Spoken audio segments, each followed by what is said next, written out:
In the Bible, they talk about how Jesus spoke in parables. Stories teach deep, deep meaning. A lot of times it can be much easier for someone to apply the learned spiritual law than when they are, trying to tick off a list.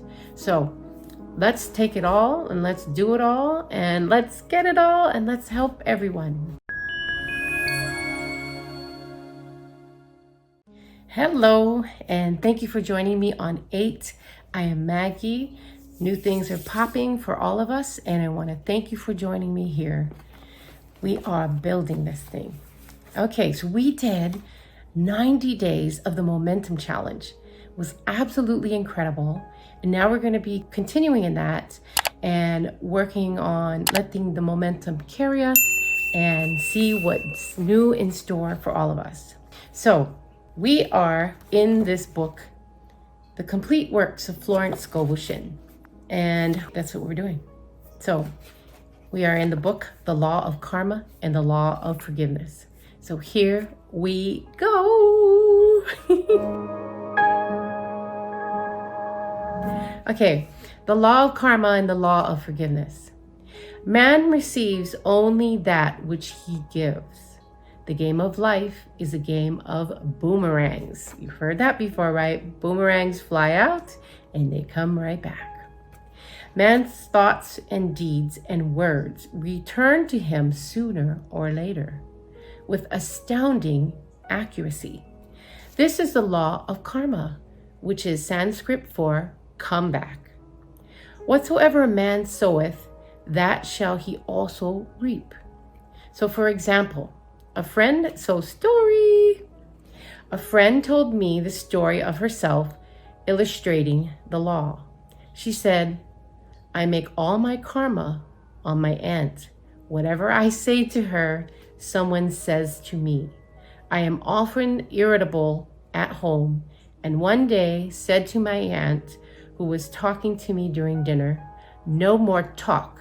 I wish to eat in peace. Okay. My friend is high in consciousness, so her karma returns much more quickly than to the one on the mental plane.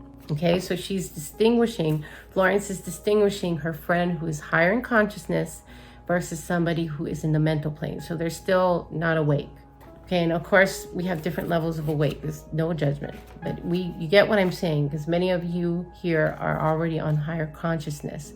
So as we learn to purify our thoughts, our words, our deeds, our heart, our mind align, we're going to start to see that the things we say start to come back, boomerang back to us much faster. I got this picture from Brian Scott, and it was all around the throat chakra, and what I say, it becomes. And one of the, beautiful messages that Brian gave to me before he gave me that picture was that to be very careful what I speak, what I'm saying, because it's going to be magnified. And so I'm rich, I'm healthy, I am happy, I am joyful, and so are you. Okay, so the more a man knows, the more he is responsible for. And a person with a knowledge of spiritual law, which he does not practice, suffers greatly in consequences. So I had this wonderful teacher in the school, Rui Ryburn, who, as she worked with us in her school, Sacred Path, she talked about once we begin and we're awakening and we're walking in this way, you can't turn back. Once you have the tools, once you know things, you need to keep doing the work.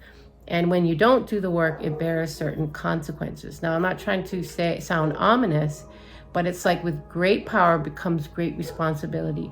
And with great responsibility comes great acts of service.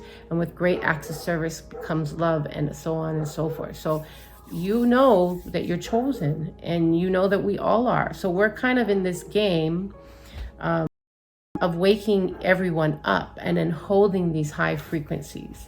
So when I was a little girl, I'm one of a large bunch of kids. And when one would wake up from the afternoon nap,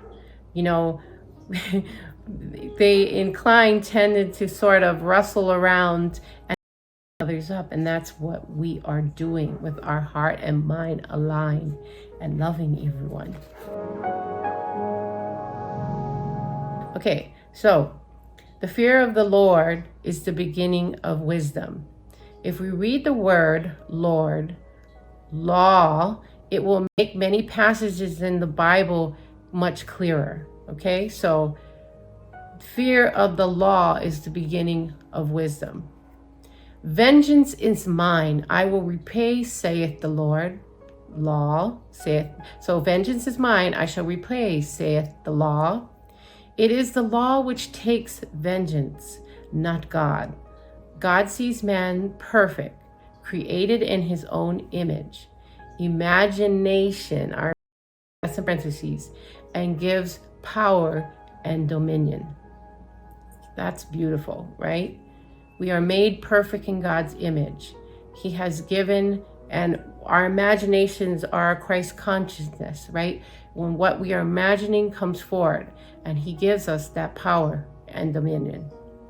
So what are we doing with it, right? I'm here to push the question, what are we doing with it? We are doing great things. We are making our goals, our dreams, our visions, our purposes, and our acts of service to help create this new Earth social memory complex, to create the new. I also saw something really beautiful.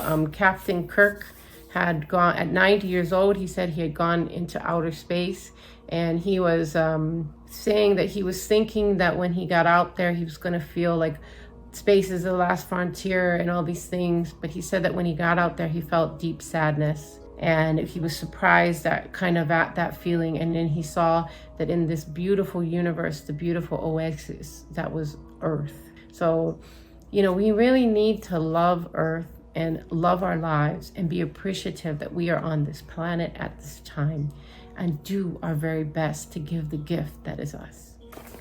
Okay, this is the perfect idea of man, registered in divine mind, awaiting man's recognition. For man can only be what he sees himself to be, and only attain what he sees himself attaining. So imagination again, right? What are we seeing? What are our mental capacity? What are our imagination capacities dreaming up? Nothing ever happens without an onlooker. The double slits test? The molecules will go, the atoms will go wherever you think they're going to go. The observer changes the experiment. So nothing ever happens without an onlooker is an ancient saying. Man sees first his failure or success, his joy or sorrow, before it swings into visibility from the scene set in his own imagination. We have observed this in the mother picturing disease for her child. Remember the one about the measles, right? Has your child had measles yet? She says, not yet. She's like preparing in that essence to have it.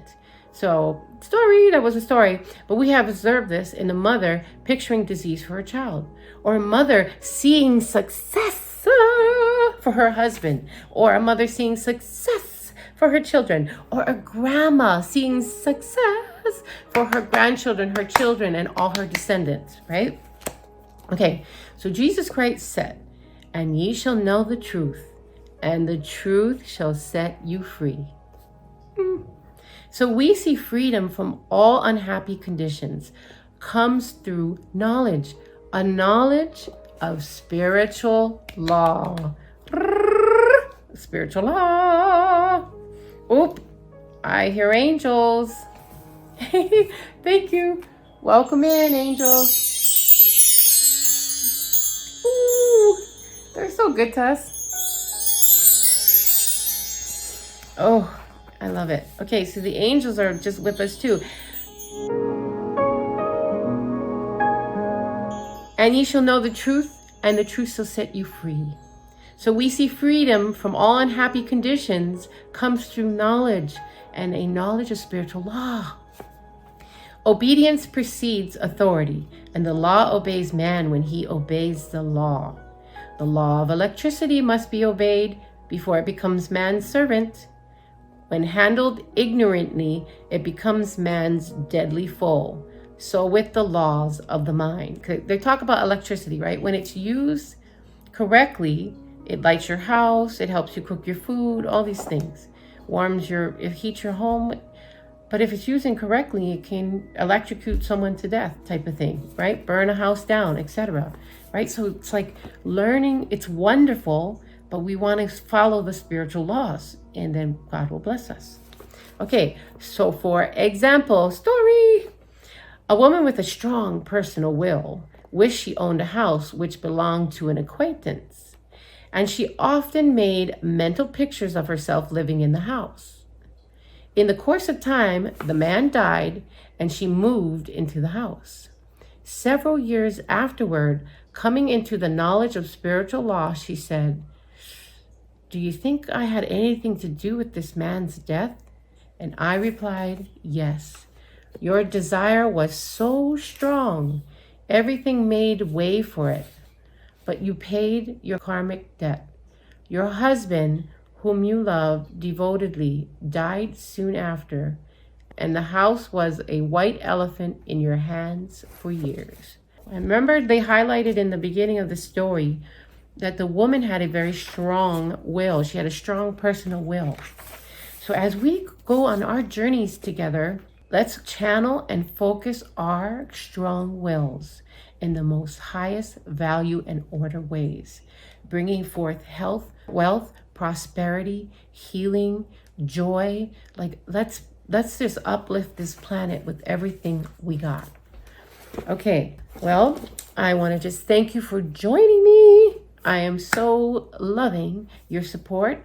Please follow me, subscribe, hit like, and leave your positive comments. I would love to know maybe what story, as I go through my day, I find the different stories of Florence, Joseph Murphy, Neville Goddard, Dr. Wayne Dyer, Louise Hay. I just find them. I'll be in a situation, Renee Garcia, reality surfing. I'll be in a situation and I'm like, oh, here we go. Here it is. Because you know, in the Bible, they talk about how Jesus spoke in parables.